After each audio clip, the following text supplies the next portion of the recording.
Greetings, folks. Thanks for tuning again to my show. This is definitely going to be an interesting one, so I'm glad you guys decided to check in. Now, on today's episode, we're going to talk about uh, the failure of men and women to get along in this society, at least here in America, where we have the divorce rate at least 50%. Here in Southern California, where I grew up, I understand the divorce rate is somewhere around 75% in some places. So marriage has definitely become a very risky investment. A long time ago, when my parents and my grandparents, when they got married, obviously there was divorce then as well. I mean, our great grandparents had also had the luxury of, if they were in a second marriage where they were in an abusive marriage, their husband was maybe an alcoholic that beat them up and did a whole bunch of other things.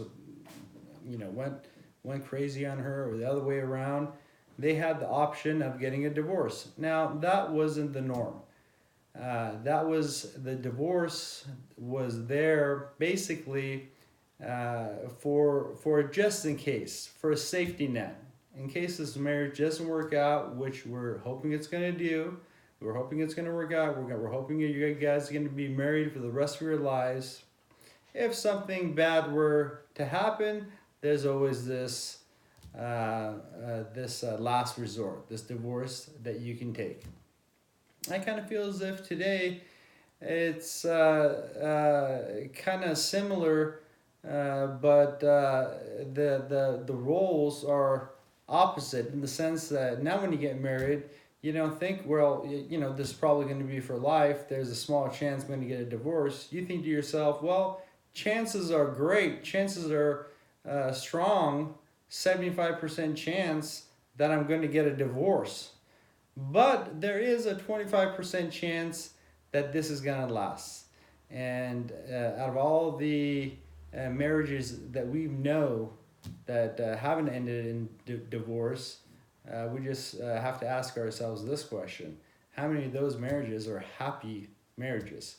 So obviously, we wanna fall in the category of that 25% of marriages that are in happy marriages. We don't want to be in a horrible marriage that two people are sticking together for the kids or for whatever reason it may be.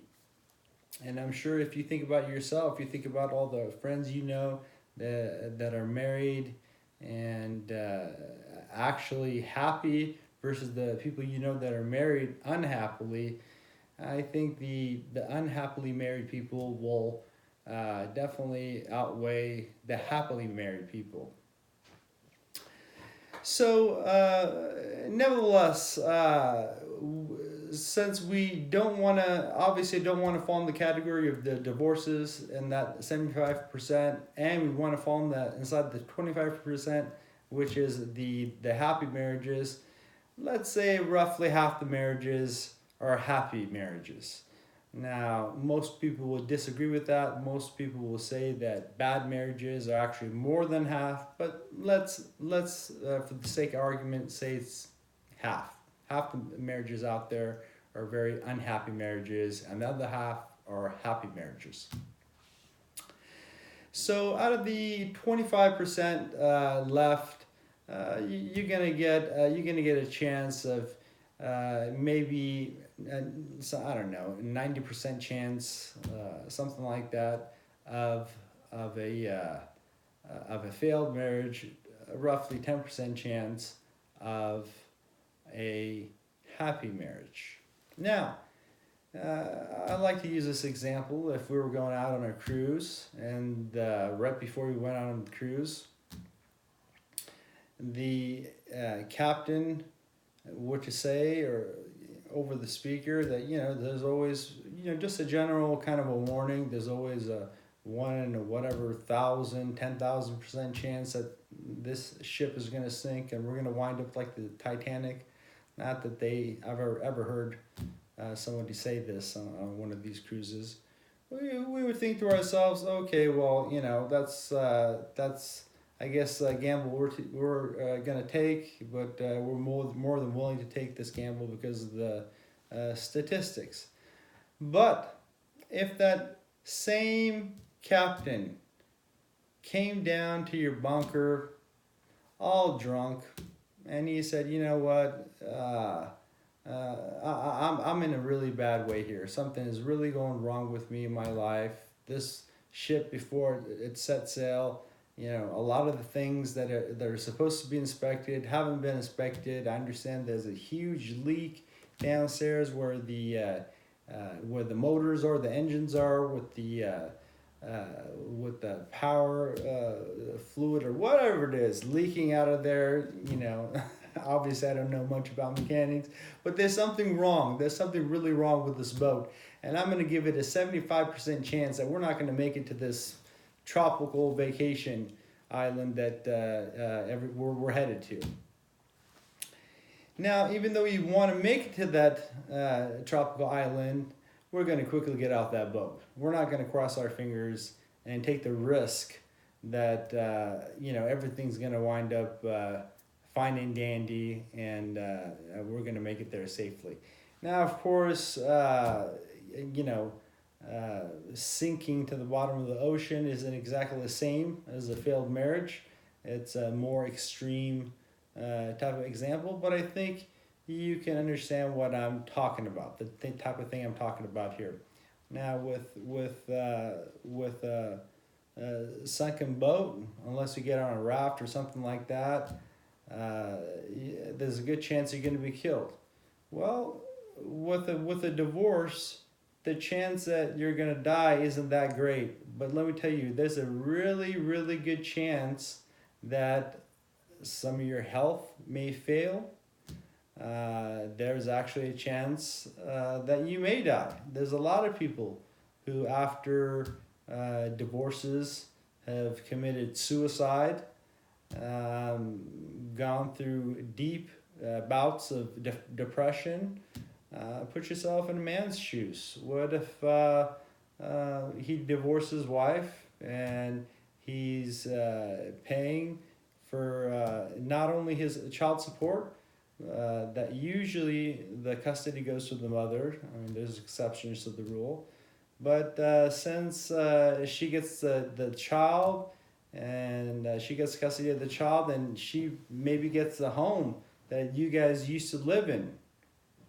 Because after all, she's going to argue in court that she's become, adapted to living in this kind of house with the children that she's had, and she's become accustomed to this kind of lifestyle. So you're going to have to continue to support that. So like I said, after you guys divorce, not only are you going to pay child support, which would be the right thing to do, either to pay child support or be so involved with your child's life that you're always there and you're financially directly supporting the child. But not only are you going to have to worry about child support, you're going to have to worry oftentimes about alimony. Now, what is that going to entail? Given your wife, your ex-wife, I should say, money to live in the same home that you're providing her, with pretty much the same luxuries that you guys had when you're married, while here you are now still working your rear off to make money. She might not be working at all. She might be, and she probably is going to be, having an affair with somebody else. And I can guarantee you this much: as long as you're paying alimony, she's definitely not going to get married to this person. Because as soon as she gets married to that person, your alimony payments stop. And why the heck would you want that? She'd rather sit on her rear end, eat her bonbons, do whatever the heck she wants to do, live in the house that she's always lived in, rent-free, maybe start an affair with the same pool guy that used to manage your guys' a swimming pool. Maybe she's gonna start an affair with the man. Whatever the situation is, you're gonna pay for that. You're gonna pay for not only your wife but her new lover. He might move in. Oftentimes that happens where the new guy moves in. They don't get married because of obvious reasons, but he'll move in, and uh, anytime there's any suspicion that something fraudulent like this might be going on, if an inspector comes to the house, well, the guy will just pack up his things, go down the street, stuff it in one of his vans that he has. The inspector will go through the house, see that there's no evidence of another guy living there, and as soon as the inspector leaves, he'll bring the stuff right back into the house and live with your ex-wife off of your money, off of the money that you're providing for them. So with all these things being a possibility, being a very strong possibility and happening all the time, and once again, the divorce rates being so high,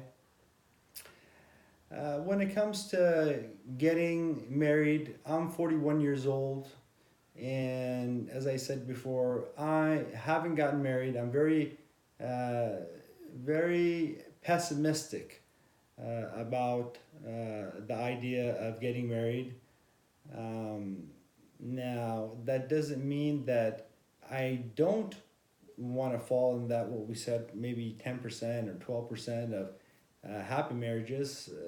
I haven't given up on the whole idea of getting married. I haven't become jaded with the whole thought of that. I definitely wish that one of these days I fall in that marginal percent of people that are happily married.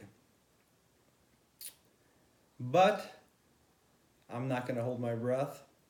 And I think something definitely needs to change in this country for men and women to start, as Rodney King said years ago, if you may remember, if you're old enough like me, can't we all just get along? Thank you very much. I love you all. Take care.